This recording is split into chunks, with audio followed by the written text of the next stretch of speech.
আসসালামু আলাইকুম রহমতুল্লাহ। আশা করি আপনারা সব ভালো আছেন।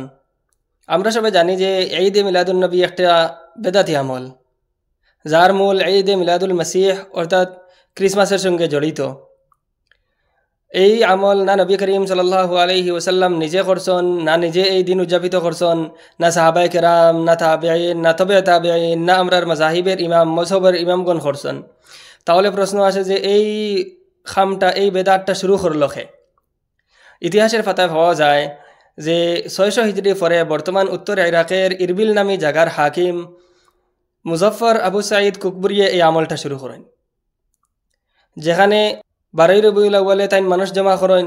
এই মজলিসে কোরআন করিম তিলাওয়াত করা হয়, নবী করিম সাল্লাল্লাহু আলাইহি ওয়াসাল্লামের জীবনী বয়ান করা হয়। এই মাহফিলে কোনো ধরনের গান বাজনা, কোনো ধরনের ডোল, না কোনো জুলুস হয়।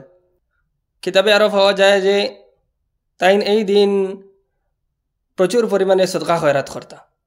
আল্লাহ তাআলা আমরারে এই ধরনের বেদাত থেকে আল্লাহ তাআলা হেফাজত করুক। জাযাকুমুল্লাহু আহসানাল জাযা। আসসালামু আলাইকুম ওয়া রাহমাতুল্লাহ।